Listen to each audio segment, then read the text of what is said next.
Jennifer Walters has always battled for justice, whether it was a razor-sharp attorney in the courtroom or as her sensational alter ego, superhero, She-Hulk. But recently, events have shaken Jen to her core. During the Second Superhuman Civil War, She-Hulk suffered critical wounds during a clash with Thanos and fell into a coma. When she awoke, she learned that her cousin Bruce Banner, the original Hulk, was executed by fellow superhero Hawkeye. Now, Jen is awake, healing. But what will the world hold for her now? Somewhere in New York, Jenn Walters lives in her condo, alone. And yes, it could use a cleanup. In her defense, that's just what happens when you don't leave your house for an extended period of time. It gets cluttered. Okay, most of the clutter is made up of old food, worn clothes, and used dishes. She keeps her YouTube playlist on just to make sure that she can have a voice playing in her head that can drown out her own. And as Jen starts to brush her teeth in her overly baggy sweats, she tells herself that she needs to pull herself together. It's just her first day back. No big deal. This is normal. This is what people do. Jen tells herself as she makes her way to the kitchen. She reaches up to grab her last clean coffee mug from the highest shelf of the kitchen cabinet. Other people sit in their houses, wallowing, recovering, whatever. Not her. She can do anything. She has work to do. She is ready this time. It's a new day. Jen approaches the mirror in order to check her reflection, but out of habit, she forgot that the mirror just so happens to be a couple inches too high, and lets out an exasperated sigh as she stacks a couple bucks to stand on. Stupid mirror. But that's okay. That isn't going to put a damper on the day, she tells herself before quickly telling the stupid voice inside her head to shut up. Jen shuts her laptop screen and the YouTube video continues to play momentarily. She lifts up her box of office items and prepares to leave the safety of her home. She puts her hand on the door handle but can't move it. After a moment, she convinces herself to just turn the handle and go already. To make the step. Leaving her condo didn't bring Jen any sense of triumph in the least. She just wonders what she will do against the subway or her new office. Jen makes her way down into the underground tunnels, and there was a small sense of comfort that was awarded to her by assimilating into the busy morning crowd. Say what you will about New York, but sometimes she finds it nice to live in a place that doesn't give a crap about her problems. Jen, who used to be so bombastic, who used to be so confident, now suffers from something she cannot hit, something she cannot explain. Old law firm, new office, with a few familiar faces. Patsy said that it would be good for Jen to work somewhere fancy, nice, solid. The kind of place that thinks getting you water means ice and a glass. Jen approaches the glass double doors to the law offices of Ryu, Barber, Zucker, and Scott, and is instantly caught off guard when a man on the phone swings open the door, nearly hitting her without a second thought. Okay, it's a new start, she tells herself. Chill out. Everything is normal. She takes her first steps into the office, and she is instantly met with her new assistant, Bradley. Bradley explains that he has set Jen's office up for her down the hall, and that it's the first door on the left. Her keys, passcodes, everything she needs is already in the office, as well as a new client already waiting. Bradley quickly and quietly whispers to Jen that the client is Miss Brune, an eviction case. Which shouldn't be a problem, Jen says to herself, finishing Bradley's own statement. She turns to walk to her office and notices the awkward stares from her other co-workers. They all quickly approach her, telling her that it's good to see her or see her again, and exactly how well she looks. Definitely not as green as they would imagine. Well, how about it's none of their business if Jenn is green or not? At that comment, Jenn turns on her heels and begins to once again make her way to her office. She grabs onto the door handle and with a firm grip and confidently pushes the door open to only be greeted by a blackened room coated in shadow and a quiet shuffling of someone nearby.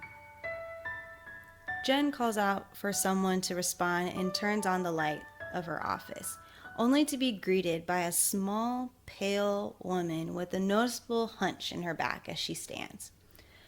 Her hair was stringy and unkempt, and Jenn could not help but notice that the woman held an undeniable sadness in her eyes. Certainly a look that she has experienced before, but jarring nonetheless. The woman apologized for scaring Jenn and lets her know that she, the woman, does not leave the house that often, so Jenn will have to forgive her for being a little awkward and uncomfortable. Jenn recognizes that this woman is to be Miss Brune and offers her a seat at her desk in order to inquire more about her ongoing eviction process. Miss Brune tells Jenn that there has not been an eviction notice or any type of notice demanding her exit from the property. Out of nowhere, her landlord, Mr. Tick, started banging on her door, telling her she has a week to get out. She continues to explain that Mr. Tick has always been a mean man, but not get out mean. But she pays every month on time. See? Miss Brune proclaims as she turns her purse upside down over Jenn's desk, spilling lint and marked papers everywhere. Miss Brune tells Jenn that she cannot lose this apartment. It's not that she can't afford to leave. It's her house, and she doesn't leave her house. Miss Brune lifts her hand over the desk, showing Jenn her pale, gaunt skin. She was attacked before, and then, after that, she changed. She has always had restorative abilities, so nothing hurts her. But this was bad. Even she was in the hospital for 3 months, and coincidentally, it was this law firm that helped her with her case. But ever since the accident, Miss Brune couldn't teach. She can't teach. She can barely leave her home. Miss Brune looks down at her watch and checks the time, stating that it's almost dark and she really must be going. Jenn looks down at Miss Brune, determination painted across her ruffled brow, and decides to hand Miss Brune her card. Jenn instructs Miss Brune to cease all contact with her landlord. If need be, Miss Brune can just send him Jenn's way. Meanwhile, she will check to see if anything has been filed with the courts. Jenn can't make promises on the outcome, but she will make a promise to try her very best. It is not until the last statement that Miss Brune's face lights up in excitement. That night, Jenn was the last one to leave the office. As she walked the still busy streets of New York back to her residence, her phone vibrates from a text. It's Patsy, hoping that her first day went well. See? The voice inside Jenn's head says, everything is gonna be fine. That is, until she meets Flo. Florida Mare, a smiling woman, looks down at Jenn from her front steps, reaching out a hand. She claims that this is just an unscheduled attempt at a first visit. This was ultimately the resort she had gone to, since Jenn had refused to return any of her calls. Jenn tells the woman that she is standing on private property and she is welcome to leave. She then proceeds to march past Flo into her building. All the while, Flo calls out to Jenn, telling her that she isn't with the tabloids. She is a social worker with degrees in sociology, and she is writing a book about trauma. What happened to Jenn? What happened to Bruce? Flo must interview them. Jenn gives Flo 5 seconds to step away from her door and leave her with nothing more. Jenn rushes to the elevator and quickly jabs at the button for her floor.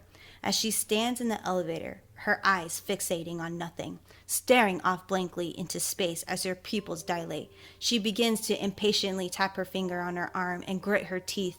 The elevator isn't moving fast enough. Eventually, the tapping isn't enough. Jenn starts gripping on her jacket, hand trembling with anxiety. It's like she's walking away, like she's too slow, like this is the one thing she can't run from. It's there, with her. It's always with her, and she's trying to hold it together with two hands, but it's just too much. Jenn bursts into her condo and slams onto her countertop, cracking when she falls. She quickly grabs her laptop and flips it open. She needs something, anything to distract her, but it isn't enough. It's already happening. This is what happens now when she thinks about what happened to her before. Transforming used to feel so strong, changing, becoming something powerful.